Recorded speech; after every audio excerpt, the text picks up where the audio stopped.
শ্রেষ্ঠ আহ্বান কি? যারা কল্যাণের দিকে মানুষকে আহ্বান করে এটাকেই শ্রেষ্ঠ আহ্বান বলা হয়।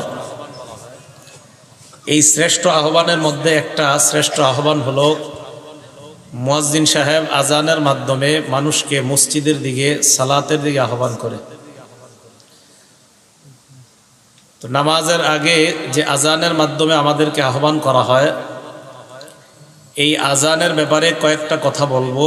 আলোচনা শেষ হয়ে যাবে ইনশাল্লাহ। আমরা মন দিয়ে কথাগুলো শুনবো, মুখস্থ রেখে আমল করার চেষ্টা করবো। আল্লাহ তৌফিক দান করেন। এক নাম্বার, আল্লাহু আকবার আল্লাহু আকবার যে আজান দেয়, এই আজান দেওয়ার আগে কিভাবে মানুষকে নামাজে ডাকতো। 2 নাম্বার, আজানের সূচনা। 3 নাম্বার, আজান এবং মুয়াজ্জিন সাহেবের ফজিলত। 4 নাম্বার, আজানের জবাব। 5 নাম্বার, আজানের পর দুরূদ শরীফ পড়া। 6 নাম্বার, আজানের পর দোয়া পড়া। 7 নাম্বার, ইকামত। বাস, আলোচনা শেষ হয়ে যাবে। 1 নাম্বার, আজান সূচনা হওয়ার আগে দুনিয়াতে কিভাবে মানুষকে নামাজের জন্য আহ্বান করা হতো, মুসলমান একজন আরেকজনকে কিভাবে ডাকতেন। সহিহ বুখারীর 604 নাম্বার হাদিস। এই হাদিসের বর্ণনাকারীর নাম নাফি' রাহমাতুল্লাহি আলাইহি। তিনি এই হাদিসটা বর্ণনা করেছেন আব্দুল্লাহ ইবনে ওমর রাদিয়াল্লাহু তাআলা আনহুমা থেকে। আন নাফি'in আন্না আব্দুল্লাহ ইবনে ওমর রাদিয়াল্লাহু তাআলা আনহুমা কানা ইয়াকুল। নাফি' রাহমাতুল্লাহি আলাইহি বলেন, আব্দুল্লাহ ইবনে ওমর রাদিয়াল্লাহু তাআলা আনহুমা বলতেন, কানাল মুসলিমুনা হিনা কাদিমুল মদিনাতা ইয়াজতামিউনা আস-সালাতা ফায়াতাহায়্যানুনা। মুসলমানরা যখন মদিনায় আসলো, মদিনায় আসার পর মুসলমানরা অনুমান করে নামাজের সময় জামাতে উপস্থিত হইত। লাইসা ইউনাদা লাহা, কোনো আহ্বান করা হতো না, নির্দিষ্টভাবে তাদেরকে ডাকা হতো না। তারা একটা সময় অনুমান করে নামাজের জন্য উপস্থিত হয়ে যেতেন। ফাতাকাল্লামু ইয়াওমান ফি যালিকা, সাহাবারা একদিন এই ব্যাপারে আলোচনা করলেন যে এইভাবে অনুমান করে নামাজে আসলে আগে পরে হয়ে যায়, কেউ আসে তো কেউ আসে না, কি করা যায়। ফাকালা বাদুহুম, তাদের কেউ কেউ বলল, ইত্তাখিযু নাকুসান মিসলা নাকুসিন নাসারা, তোমরা খ্রিস্টানদের ঘন্টির মতো ঘন্টি বানাও, নামাজের সময় ঘন্টি বাজানো হবে, মুসলমান নামাজে আসবে। ওয়াকালা বাদুহুম, অন্যরা বলল, বাল বুকান মিসলা কারনিল ইয়াহুদ, না না, ঘন্টি না, বরং ইয়াহুদীদের মতো সিংহা, এই সিংহায় ফু দেওয়া হবে, ফুয়ের আওয়াজে মুসলমান নামাজে আসবে। ফাকালা উমর, হযরত ওমর রাদিয়াল্লাহু তাআলা আনহু তাদের কথার মাঝে বলে উঠলেন, আওয়ালা তাবআসুনা রাজুলান ইউনাদি বিস-সালাহ, তোমরা কি এমন কাউকে পাঠাইতে পারো না, বাড়ির আশেপাশে গিয়ে গিয়ে বলবে নামাজের সময় হয়েছে, নামাজের সময় হয়েছে, যে নামাজের জন্য মুসলমানদেরকে ডেকে আনবে, এমন কি করা যায় না? ফাকালা রাসূলুল্লাহ সাল্লাল্লাহু আলাইহি ওয়াসাল্লাম, এই কথা শুনে রাসূল আকরাম সাল্লাল্লাহু আলাইহি সাল্লাম বললেন, কুম ইয়া বিলাল ফানাদি বিস-সালাহ, বেলাল তুমি দাঁড়াও, নামাজের সময় মানুষের বাড়ির আশেপাশে গিয়ে মানুষকে ডেকে ডেকে নামাজে উপস্থিত করবা। তাহলে এই হলো প্রথম অবস্থা আপনার, যে নামাজে এইভাবে ডেকে ডেকে উপস্থিত করবে। তো এটাও কষ্টকর, কয়জনের বাড়িতে ডাকবেন গিয়ে। পরে ফয়সালা হলো ঘন্টি বাজানো হবে। তো এই হলো আপনার আজান দুনিয়াতে প্রচলিত হওয়ার আগের অবস্থা। এবার আজানের সূচনা কিভাবে হলো, এটা হলো আমাদের দ্বিতীয় আলোচনা। আবু দাউদ শরীফের 499 নাম্বার হাদিস। এই হাদিসের বর্ণনাকারী মুহাম্মদ ইবনু আব্দুল্লাহ ইবনে যায়েদ ইবনে আব্দে রব্বিহ। যায়েদ ইবনে আব্দে রব্বিহ, এই শব্দটা মনে রাখবেন। আব্দুল্লাহ ইবনে যায়েদ ইবনে আব্দে রব্বিহ, এই সাহাবার ছেলের নাম মুহাম্মদ। আব্দুল্লাহ ইবনে যায়েদের ছেলে মুহাম্মদ বলেন, আখবরনি আবি, আমার আব্বা আমাকে বলেছেন। কি বলেছেন? আমার আব্বা। তো যেই নামটা বলবো সাহাবার, ওনার নামটা সারা জীবন মনে রাখবেন, আব্দুল্লাহ ইবনে যায়েদ ইবনে আব্দে রব্বিহ। শুধু মনে রাখেন আব্দুল্লাহ ইবনে যায়েদ, বলেন ওনার নামটা মনে রাখতেই হবে আপনাদের, ইতিহাস যদি মনে রাখতে চান। তো আব্দুল্লাহ ইবনে আব্দে যায়েদ ইবনে আব্দে রব্বিহি উনি ওনার ছেলের কাছে বললেন, লাম্মা আমার রাসূলুল্লাহ সাল্লাল্লাহু আলাইহি ওয়াসাল্লাম বিন্নাকুস ইউমালু লিইউদরাবা বিহি লিন্নাসি লিজামইস সালাহ। রাসূল আকরাম সাল্লাল্লাহু আলাইহি ওয়াসাল্লাম ঘন্টি বাজানোর নির্দেশ যখন দিলেন যে ঘন্টি বাজানোর মাধ্যমে মানুষকে নামাজের দিকে আহ্বান যেন করা হয়, তাফাবি ওয়া আনানা ইমুন রাজুলুন ইয়াহমিলু নাকুসান ফি ইয়াদি, স্বপ্নে দেখলাম এক ব্যক্তি ঘন্টি নিয়ে আমার সামনে দিয়ে যায়। স্বপ্নে লোকটাকে আমি বললাম, আতাবিউন নাকুস, ঘন্টিটা আমার কাছে বিক্রি করবেন কিনা? আব্দুল্লাহ ইবনে যায়েদের এই কথা শোনার পর ঘন্টিওয়ালা লোকটা প্রশ্ন করলেন, মা তাসনাউ বিহি, ঘন্টি দিয়ে তুমি কি করবা? আব্দুল্লাহ ইবনে যায়েদ জবাব দিলেন, নাদউ বিহিন নাস ইলাস সালাহ, ঘন্টি বাজিয়ে মানুষকে নামাজের দিকে আহ্বান করব, তাই ঘন্টিটা আমার প্রয়োজন।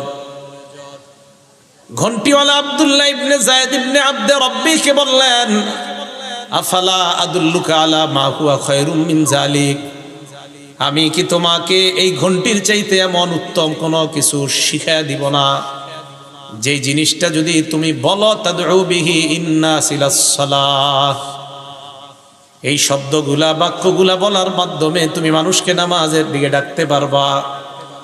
সাহাবা স্বপ্নে বললেন, কুলতু বালা, হ্যাঁ এমন কি বাক্য আছে শিখায়া দেন। আব্দুল্লাহ ইবনে যায়েদ ইবনে আব্দে রব্বি বলেন, ঘন্টিওয়ালা স্বপ্নে আমাকে শিখায়া দেয়, তাকুলু আল্লাহু আকবার আল্লাহু আকবার আল্লাহু আকবার আল্লাহু আকবার, আশহাদু আল্লা ইলাহা ইল্লাল্লাহ আশহাদু আল্লা ইলাহা ইল্লাল্লাহ, আশহাদু আন্না মুহাম্মাদার রাসূলুল্লাহ আশহাদু আন্না মুহাম্মাদার রাসূলুল্লাহ, হাইয়া আলাস সালাহ হাইয়া আলাস সালাহ হাইয়া আলাল ফালাহ হাইয়া আলাল ফালাহ, আল্লাহু আকবার লা ইলাহা ইল্লাল্লাহ। তুমি এইগুলা বলবা, জনগণ তোমার কথা শুনে নামাজে উপস্থিত হয়ে যাইবে। স্বপ্নে শিখিয়ে দিস। আব্দুল্লাহ ইবনে যায়েদ ইবনে আব্দে রব্বি বলেন, ফালাম্মা আসবাহতু আতাইতু রাসূলুল্লাহি সাল্লাল্লাহু আলাইহি ওয়াসাল্লাম, সকালে আমি আল্লাহ নবীর কাছে আসলাম, আসার পর কুলতু মা রাআইতু, স্বপ্নে যা দেখলাম সব বললাম। আল্লাহ নবী বললেন, ইন্নাহা লারুইয়া হাক্কিন ইনশাআল্লাহ, আল্লাহ চাহেন তো তুমি যেই স্বপ্নটা দেখলা এটা সত্য স্বপ্ন বলেই আমার কাছে মনে হয়, তোমার স্বপ্নটা সঠিক। কুম্মা বেলাল, যাও তুমি বেলালের সাথে দাঁড়াও, আলকি আলাইহি মা রাআইতা, স্বপ্নে যা দেখছো বেলালকে শিখায়া দাও, ফালিউআযযিন বিহি, বেলাল যেন এই বাক্যগুলোর মাধ্যমে মানুষকে নামাজের দিকে আহ্বান জানায়, আজান দেয়। ফাইন্নাহু আন্দা সাওতাম মিনকা, বেলাল তোমার চাইতে আওয়াজটা বেলালের বড় উঁচু। এই হাদিস দ্বারা বোঝা যায় সমাজের মধ্যে যার আওয়াজ বেশি উঁচু ওই ব্যক্তিকে আজান দেওয়া দরকার। হ্যাঁ, হযরত বেলালের আজানের আওয়াজ তোমার চেয়ে বেশি উঁচু, তাই বেলালকে তুমি শিখায়া দাও। এই জায়গাটা মন দিয়ে শোনেন। আব্দুল্লাহ ইবনে যায়েদ ইবনে আব্দে রব্বিহি বলেন, ফাজআলতু উলকিহি আলাইহি মা রাআইতু, স্বপ্নে যা দেখলাম হযরত বেলালকে আমি শিখিয়ে দিতে লাগলাম। সামিআ যালিকা উমর ইবনুল খাত্তাব রাদিয়াল্লাহু তাআলা আনহু ওয়া হুয়া ফি বাইতি, হযরতে ওমর বেলালের আজানের এই আওয়াজগুলা বাড়ি থেকে শুনলেন। খরাজা মিন বাইতিহি ইয়াজুরু রিদাআ, চাদর হেসরাইতে হেসরাইতে হযরতে ওমর ঘর থেকে বের হয়ে গেলেন। চাদর হেসরানো কি? আপনাদের ঘরের দরজায় গিয়ে কাউকে বললাম, আয়সার বাপ ঘরে আসেননি, আরে দ্রুত বের হন, কি এক ঘটনা ঘটে গেছে। তো শীতকাল আপনি কোনো মতে চাদরটা নিয়ে বের হন, এরকম বলি না আমরা যে পুরাও গায়ে দেয় না, মানে কোনো মতে গায়ে দিতে দিতে বের হইতেছে। তো হযরতে ওমর চাদরটা গায়ে দিতে দিতে বের হচ্ছে, তো চাদর মাটিতে আপনার ঝুলতেছে। সোজা মসজিদে নববীতে আসলেন, আসার পর বললেন, ইয়া রাসূলুল্লাহ ওয়াল্লাযী বাসাকা বিল হক, আল্লাহর কসম যে আল্লাহ আপনাকে সত্য ধর্ম দিয়ে দুনিয়াতে প্রেরণ করেছেন, ওই আল্লাহর কসম, লাকাদ রাআইতু মিসলা মা রাআ, আপনার সাহাবা যেই বাক্যগুলা গত রাত্রে স্বপ্নে দেখছে, আল্লাহর কসম আমিও গত রাত্রে এই স্বপ্ন দেখেছি। তাহলে এই হাদিস দ্বারা বোঝা যায় আজানের স্বপ্ন দেখছে সহি বর্ণনায় দুইজন, যদিও অনেকগুলা বর্ণনা পাওয়া যায়, কিন্তু ওই বর্ণনাগুলোতে দুর্বলতা আছে, 16 জন 18 জন 20 জনের কথাও পাওয়া যায়। কিন্তু ঐতিহাসিক বা হাদিসকে আমরা গবেষণা করলে দুইজন বিখ্যাত সাহাবার নাম পাই যিনি স্বপ্ন দেখছেন দুইজন, একজন আব্দুল্লাহ ইবনে যায়েদ আর একজন ওমর ইবনুল খাত্তাব। বাকি ক্রেডিট অথবা যদি আপনি কাউকে গুরুত্ব দিতে হয় নামের ক্ষেত্রে তো আব্দুল্লাহ ইবনে যায়েদকে দিতে হবে, কেননা উনি আগে আয়েশা নবীকে বইলা দিছে স্বপ্ন। তাহলে স্বপ্ন দেখছে কয়জন? আগে আয়েশা বলছে কি আব্দুল্লাহ ইবনে যায়েদ, পরে বলছে হযরত ওমর, আর আজান শিখানো হয়েছে কোন সাহাবাকে? হযরত বেলাল। আর এই হাদিসগুলো আমাদেরকে জানাইছে আব্দুল্লাহ ইবনে যায়েদের ছেলে মোহাম্মদ আব্দুল্লাহ। মনে রাখবেন সহজে, আমাদের নবীর নাম মোহাম্মদ, ওনার আব্বার নাম আব্দুল্লাহ। আজানের ঘটনা যেই সাহাবা আমাদেরকে শোনাইছে যেই সাহাবার পক্ষ থেকে, ওই সাহাবার নাম আব্দুল্লাহ, ওনার ছেলের নাম মোহাম্মদ। এই মোহাম্মদ তার আব্বা আব্দুল্লাহর থেকে আমাদেরকে আজানের বিষয়গুলো জানাইছে। এই হাদিসে আরো দুইজনের নাম পাওয়া যায়, হযরত ওমর আর হযরত বেলাল। এই চারজন বর্ণনা করলেন মোহাম্মদ, স্বপ্ন দেখলেন আব্দুল্লাহ এবং ওমর, আজান শিখানো হলো হযরত বেলালকে। এই আজান দুনিয়াতে শুরু হয়ে গেল। এতটুকু মনে থাকবে সবার। তাহলে আজান প্রচলন হওয়ার আগে কি পাওয়া যায়? মানুষকে গিয়ে ডাকা, আর পরে ফায়সালা হয়েছিল ঘন্টি বাজানো। বাকি স্বপ্ন দেখার পর ওই ফায়সালা বাদ, এখন হলো আপনার আজান দেওয়া। আল্লাহ আমাদের সকলকে কথাগুলা আমরা যেন মনে রাখতে পারি। চা স্টলের সামনে একজন আরেকজনকে এগুলো শোনাইবেন, গীবত শেখায়াত না কইরা, ঠিক আছে না ইনশাআল্লাহ? আল্লাহ আমাদের সকলকে কথাগুলা বুঝে শুনে একজন আরেকজনের সাথে যেন আমরা মুজাকারা করতে পারি, আল্লাহ তৌফিক দান করেন। বিসমিল্লাহ। 3 নাম্বার আজানের ফজিলত। আজানের 10টা ফজিলত আমরা মনে রাখবো। বলেন কয়টা? 10টা। দেখি ফজিলত জানার পর কারা কারা আজান দেন দেখি। 1 নাম্বার, আজানের আওয়াজ পৃথিবীর শ্রেষ্ঠ আওয়াজ। সুবহানাল্লাহ। সূরা ফুসসিলাত বা হামিম আস-সাজদার 33 নাম্বার আয়াতে আল্লাহ বলেন, ওমান আহসানু কাওলাম মিম্মান দাআ ইলাল্লাহি ওয়া আমিলা সালিহান ওয়া ক্বালা ইন্নানি মিনাল মুসলিমিন। আল্লাহ বলেন ওই ব্যক্তির চাইতে উত্তম কথা আর কার, দামি কথা কার, যেই ব্যক্তি মানুষকে কল্যাণের দিকে আহ্বান জানায়। আয়াতের 5টি ব্যাখ্যা পাওয়া যায়, অনেকগুলা ব্যাখ্যার মধ্যে মূল 5টা বক্তব্য পাওয়া যায়। 1 নাম্বার, হাদিহি আম্মাতুন ফি কুল্লি মান দাআন নাস ইলা খায়র। এই আয়াত প্রত্যেক ওই ব্যক্তির ক্ষেত্রে প্রযোজ্য যেই ব্যক্তি মানুষকে কল্যাণের দিকে আহ্বান জানায়। দাওয়াত ও তাবলীগের মাধ্যমে যারা মানুষকে কল্যাণের দিকে আহ্বান জানায় তারাও এই আয়াতের উদ্দেশ্য। ওয়া রাসূলুল্লাহি আওলান নাসি বিযালিকা। এই আয়াতের মধ্যে শ্রেষ্ঠ উদ্দেশ্য, যিনি দুনিয়ার শ্রেষ্ঠ আহ্বানকারীর নাম মুহাম্মাদুর রাসূলুল্লাহ সাল্লাল্লাহু আলাইহি ওয়াসাল্লাম। আল্লাহর নবী হলেন পৃথিবীর সবচাইতে শ্রেষ্ঠ কল্যাণের আহ্বানকারী। 1 নাম্বার ব্যাখ্যা। 2 নাম্বার ব্যাখ্যা, এই আয়াত দ্বারা উদ্দেশ্য সবচেয়ে শ্রেষ্ঠ কথা কার কথা? 2 নাম্বার উদ্দেশ্য আল মুআজ্জিনুনাস সুলাহা, নেককার মুয়াজ্জিন যারা, তারা উদ্দেশ্য 2 নাম্বার। 3 নাম্বার, আম্মা জানা আয়েশা সিদ্দিকা বলেন, হুয়াল মুআজ্জিনু হিনা ক্বালা হাইয়া আলাস সালাহ হাইয়া আলাল ফালাহ। আম্মা জানা আয়েশা বলেন মুয়াজ্জিন যখন বলে হাইয়া আলাস সালাহ হাইয়া আলাল ফালাহ, এই যে হাইয়া আলাল ফালাহ কথাটার চাইতে উত্তম কথা আম্মা জানা আয়েশা বলেন দুনিয়াতে আর এর চাইতে উত্তম কথা হতে পারে না। আসো কল্যাণের দিকে। আম্মা জানা আয়েশা বলেন মুয়াজ্জিনের এই কথাটা পৃথিবীর সবচাইতে শ্রেষ্ঠ দামি কথা। 4 নাম্বার, হযরত ওমর বলেন আজান পৃথিবীর এত শ্রেষ্ঠ দামি। ওমর ইবনুল খাত্তাব বলেন, লাউ কুনতু মুআজ্জিনা, আমি যদি মুয়াজ্জিন হতে পারতাম, লা কামুলা আমরি, তাহলে আমার দায়িত্বটা পরিপূর্ণ হইতো। আমি মুয়াজ্জিন হতে পারি নাই, মনে হয় আমার দায়িত্ব পুরা হয় নাই। হযরত ওমর বলেন, আমি খলিফা, আমি কত দায়িত্ব পাইছি, আল্লাহ আমাকে কত দায়িত্ব দিলেন, আমার দায়িত্ব পুরা হইতো যদি আমি মুয়াজ্জিন হতে পারতাম। কারণ মুয়াজ্জিনের আজান, মুয়াজ্জিনের আহ্বানের চাইতে শ্রেষ্ঠ আহ্বান আর কি হতে পারে। 5 নাম্বার, হাসান বসরি রহমতুল্লাহি আলাইহি বলেন, হাদা হাবিবুল্লাহ। মুয়াজ্জিন যখন আজান দেয় হাসান বসরি বলেন এই ব্যক্তি আল্লাহর হাবিব। সুবহানাল্লাহ। 2 নাম্বার, হাদা ওয়ালিউল্লাহ। মুয়াজ্জিন যখন আজান দেয় হাসান বসরি বলেন এই মুয়াজ্জিন যখন আজান দেয় মনে করবা হাদা ওয়ালিউল্লাহ, এটা আল্লাহর ওলি আজান দেয়। তিন নাম্বার, হাযা আহাব্বু আহলিল আরদি ইলাল্লাহ। মুয়াজ্জিন যখন আজান দেন তখন তুমি নিশ্চিত মনে করবা এই মুয়াজ্জিন দুনিয়ার মধ্যে আল্লাহর কাছে সবচেয়ে মাহবুব বান্দা হয়ে যায়। আজান দিবেন নি? আসলে দিবেন না? আপনারা তো অপেক্ষায় থাকেন কখন মুয়াজ্জিন আসবে, 5 মিনিট দেরি করলে বাস পরের দিন চাকরি শেষ, এই অপেক্ষায় থাকে মুসলমান। আমি কিন্তু আজান দেওয়ার চান্স নেই, আমি যে মসজিদে তাফসির করি ওখানেও, দেশে গেলে দেশে। আমার অত সুন্দর হয় না এটা জানি আমি, কিন্তু আমি তো ওই যে ফজিলত, এটা তো ফজিলত অনেক বেশি। তো কোনো জায়গায় গেলে, আর সফরের মধ্যে বিভিন্ন জায়গায় গেলে মসজিদের মুয়াজ্জিন থাকে না, ইমামও থাকে না অনেক জায়গায়, তো ওখানে গিয়ে চান্স নেই। এই নিয়তে আল্লাহ আমার কথাটা দামি কথা, পৃথিবীর শ্রেষ্ঠ, এই কারণে দিতেছি আল্লাহ।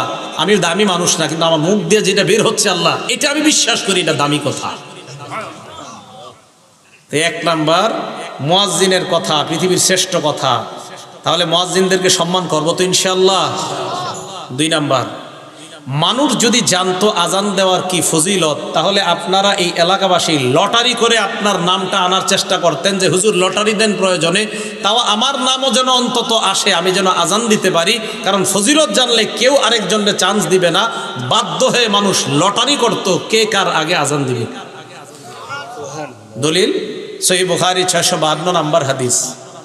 عن أبي هريرة رضي الله تعالى عنه قال قال رسول الله صلى الله عليه وسلم আবু হুরায়রা রাদিয়াল্লাহু তাআলা আনহুর বর্ণনা, আল্লাহ নবী বলেন বাইনামা রাজুলুন ইয়ামশি বিতরিক ওয়াজাদা হুসনিন আলা শাওয়াজাদা হুসনা শাওকিন ফিত তরিক বা আলা তরিক।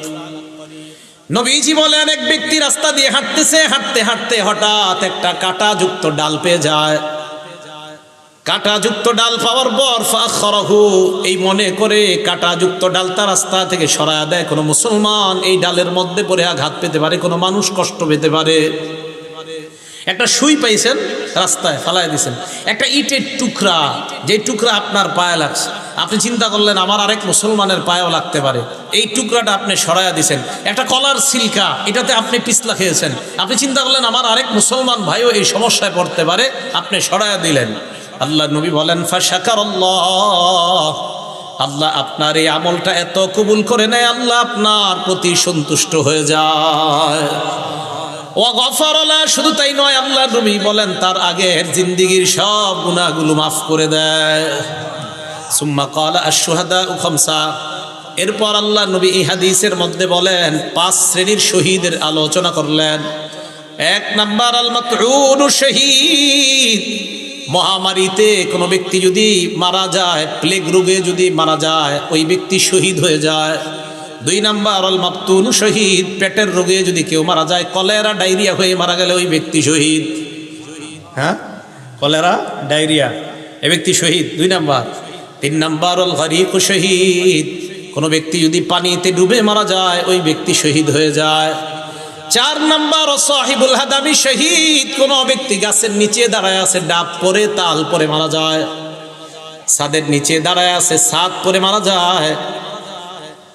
কার নিচে আপনি দাঁড়িয়ে আছেন, হঠাৎ ছাদের থেকে একটা ইট আপনার মাথায়, ফুলের টপ পরে আপনার মাথায় পড়ে আপনি মারা গেলেন, আল্লাহ নবী বলেন শাহাদাতের মর্যাদা পেয়ে গেলাম। 5 নাম্বার শহীদ ফি সাবিলিল্লাহ, আল্লাহর রাস্তায় যে জিহাদ করে শহীদ হয়, ব্যক্তি শহীদ হয়ে যায়। হাদিসের শেষে আল্লাহ নবী বলেন দুনিয়ার মানুষ তোমরা জানো, লাউ ইয়ালামুন নাস মা ফিন নিদাই ওয়াস সাফিল আউয়াল, মানুষ যদি জানতো প্রথম কাতারে নামাজ পড়ার কি উপকারিতা, আর আজান দেওয়ার মধ্যে নামাজ আর আজান দেওয়ার মধ্যে কি উপকার, মানুষ যদি জানতো প্রথম কাতারে নামাজের কি ফায়দা, আজানের কি ফায়দা, সুম্মা লাম ইয়াজিদু ইল্লা আইয়াস্তাহিমু আলাইহি লাস্তাহামু আলাইহি, মানুষ যদি প্রথম কাতারের ফজিলত জানতো, লটারি করে হলেও মানুষ যুদ্ধ করে হলেও প্রথম কাতারে নামাজ পড়ার চেষ্টা করত। আর যদি আজানের ফজিলত জানতো, লটারি করে হলেও নিজের নাম লিস্টের মধ্যে এনে মুসলমান আজান দেওয়ার চেষ্টা করত। তাহলে আপনারা যদি জানতেন ফজিলত, নবীজি বলেন মানুষ বুঝতেছে না কেন যে প্রথম কাতারের ফজিলত, আজানের কি পরিমাণ ফজিলত, এগুলা মানুষ খুব মুয়াজ্জিনের অপেক্ষায় থাকে। আমাদের সকলকে আল্লাহ সহি শুদ্ধভাবে আজান শিখে এই আজানের আমল যেন আমরা করে আল্লাহর কাছ থেকে এই ফজিলত অর্জন করতে পারি, আল্লাহ তৌফিক দান করেন।